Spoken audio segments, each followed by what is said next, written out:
அதிமுகவிலிருந்து சிங்கை ராமச்சந்திரன் விலகல். பரபரப்பு கடிதம், எடப்பாடிக்கு ஷாக்.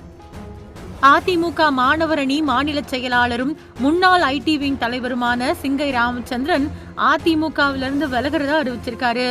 போன 2024 லோக்சபா தேர்தல்ல அண்ணாமலையை எதிர்த்து கோவை மக்களவை தொகுதியில போட்டியிட்டு இருந்தாரு சிங்கை ராமச்சந்திரன். அதிமுக மாணவர் அணி மாநில செயலாளரா செயல்பட்டு வந்தவர் சிங்கை ராமச்சந்திரன். அதுக்கு முன்னாடி அதிமுக ஐடி விங் தலைவராகவும் மண்டல செயலாளராகவும் பொறுப்பு வகிச்சாரு. இந்த நிலையில அதிமுகவில இருந்து விலகிறதா அறிவிச்சிருக்காரு சிங்கை ராமச்சந்திரன். அவரோட விலகல் கடிதம் அதிமுகவினர் இடையில பரபரப்பை ஏற்படுத்தி இருக்கு. சிங்கை ராமச்சந்திரன் எழுதியிருக்கக்கூடிய கடிதத்துல சொல்லி இருக்கிறது என்ன அப்படின்னா, ரொம்ப ஆழ்ந்த யோசனைக்கு பின்னாடி நான் இப்போ வகிச்சுட்டு வரக்கூடிய அனைத்து பொறுப்புகள்ல இருந்தும் கழகத்தோட அடிப்படை உறுப்பினர் பொறுப்புல இருந்தும் விலக முடிவு பண்ணியிருக்கேன் அப்படிங்கறத இந்த கடிதத்தின் மூலமா தெரிவிச்சுக்கிறேன். இந்த முடிவை நான் கோபத்திலேயோ வருத்தத்திலேயோ இல்லைன்னா எந்தவித தனிப்பட்ட எதிர்பார்ப்பு நிறைவேறாததாலேயோ எடுக்கல. என்னோட மனசாட்சிக்கு நேர்மையா இருக்கணும் அப்படிங்கிறதுக்காக மட்டுமே இந்த முடிவை எடுத்திருக்கேன். என்னை பொறுத்த வரைக்கும் அஇஅதிமுக அப்படிங்கிறது ஒரு அரசியல் கட்சி மட்டும் இல்ல, என்னோட குடும்பத்தோட ஒரு அங்கம். அதனால இது எனக்கு ஒரு அரசியல் கடிதம் கிடையாது. என்னோட வாழ்க்கையை திரும்பி பார்த்து எழுதக்கூடிய ஒரு மனப்பூர்வமான கடிதம். 1987 வருஷம் என்னோட அப்பா மறைந்த சிங்கை கோவிந்தராசு வார்டு செயலாளரா இருந்தப்போ எம்ஜிஆர் என்னோட பெற்றோரோட கல்யாணத்துல கலந்துக்கிட்டு வாழ்த்தினது எங்க குடும்பம் பெற்ற பெரும் பாக்கியம்.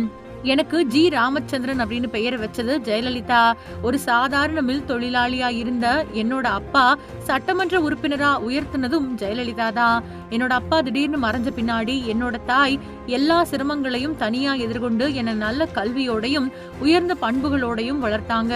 சின்ன வயசுல இருந்தே ஜெயலலிதாவை நேர்ல சந்திச்சு அவங்களுடைய தலைமையில பணியாற்றணும் அப்படிங்கிறது தான் என்னோட வாழ்நாள்ல ஒரே கனவா இருந்துச்சு. 18 வயசுல கட்சியில சேர்ந்தனா பின்னாடி இளைஞர் பாசறை வார்டு செயலாளரா நியமிக்கப்பட்டேன். ஜெயலலிதாவை சந்திக்க பல தடவை முயற்சி பண்ண. போயஸ் கார்டன் சாலையில பல மணி நேரம் காத்துக்கிட்டு இருந்த நாட்களும் இருக்கு. படிச்ச இளைஞர்களை ஜெயலலிதா ரொம்பவுமே மதிப்பாங்க அப்படிங்கறதால அவங்களோட கவனத்தை என்னோட கல்வியின் மூலமா பெறணும் அப்படின்னு முடிவு செஞ்சு அதுக்காக முழுமையா உழைச்சேன். மனம் தளராம தொடர்ந்து 3 தடவை கேட் தேர்வின் மூலமா 2013 LLM ஹைதராபாத்ல சேர்ந்தேன். அங்க நடைபெற்ற தேர்தல்ல மாணவர் நல பேரவையில பொதுச் செயலாளரா தேர்ந்தெடுக்கப்பட்ட. பெரும்பாலானவங்க LLMல படிக்கிறது பெரிய நிறுவனங்கள்ல வேலை பெறுவதற்காக. ஆனா நான் அங்க படிச்சதுக்கான நோக்கம் வேற. படிப்பு முடிஞ்சதும் வளாக வேலை வாய்ப்புகளை வேணும்னே நிராகரிச்சு ஜெயலலிதாவோட தலைமையில பணியாற்ற போறேன் அப்படின்னு வெளிப்படையாவே அறிவிச்சேன். அந்த செய்தி ஜெயலலிதாவோட கவனத்துக்கு போச்சு. கொஞ்ச மாசத்துக்கு பின்னாடி கட்சியோட தகவல் தொழில்நுட்ப பிரிவு மாநில செயலாளரா என்னை நியமிச்சாங்க. அது என்னோட வாழ்க்கையோட மறக்கவே முடியாத திருப்பு முனையா அமைஞ்சது. 2016 மார்ச் 21 அன்னைக்கு நான் ஜெயலலிதாவை நேர்ல சந்திச்சேன். எனக்கு பெயர் சூட்டின தலைவரும் என்னோட குடும்பத்தோட வாழ்க்கைய மாற்றின தலைவரும் என் முன்னாடி நின்ன அந்த நொடிய வாழ்நாள் முழுக்க மறக்கவே முடியாது. சின்ன வயசுல இருந்தே நான் சுமந்து வந்த கனவு அந்த நாள்ல நனவாச்சு. அப்போ ஜெயலலிதா என்கிட்ட சொன்ன வார்த்தைகள் இன்னைக்கும் என்னோட மனசுல ஒலிச்சுக்கிட்டே இருக்கு. உங்க அப்பா கட்சிக்கு ரொம்பவுமே விசுவாசமா இருந்தாரு, நீங்களும் அவரை மாதிரியே இருக்கணும். அதை நான் சாதாரண ஒரு அறிவுரையா எடுத்துக்கல, என்னோட வாழ்க்கைக்கான பொறுப்பா எடுத்துக்கிட்டேன். கட்சி எனக்கு வழங்கின ஒவ்வொரு பொறுப்பையும் முழு அர்ப்பணிப்போட நிறைவேற்றின. தகவல் தொழில்நுட்ப பிரிவு மாநில செயலாளர், மண்டல செயலாளர், மாநில தலைவர், மாணவர் அணி மாநில செயலாளர் அப்படின்னு எந்த பொறுப்பு கொடுத்தாலும் முழு மனசோட பணியாற்றின. அதுல எனக்கு மிகுந்த நிறைவு கொடுத்தது 100க்கும் மேற்பட்ட இளம் கட்சி பேச்சாளர்களை உருவாக்குனதுதான். 2016, 2019, 2021 அப்புறம் 2026 தேர்தல்கள்ல எனக்கு வாய்ப்பு கிடைச்சாலும் கிடைக்காட்டியும் கட்சி வேட்பாளர்களோட வெற்றிக்காக முழுமையா உழைச்சேன்.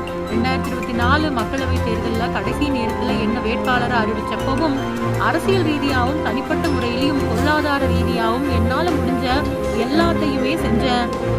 கடந்த சில மாசங்களா கட்சிக்குள்ள நடந்த சில நிகழ்வுகள் எனக்கு ரொம்பவே மனவேதனையை கொடுக்குது. என்னோட கருத்துக்களையும் கவலைகளையும் கட்சி தலைமை கிட்ட முழு நேர்மையோடையும் வெளிப்படை தன்மையோடையும் பகிர்ந்தேன். ஆனா என்னோட மனசாட்சியோட சமரசம் செஞ்சுக்க முடியாத நிலை ஏற்பட்டப்போ இந்த முடிவை தவிர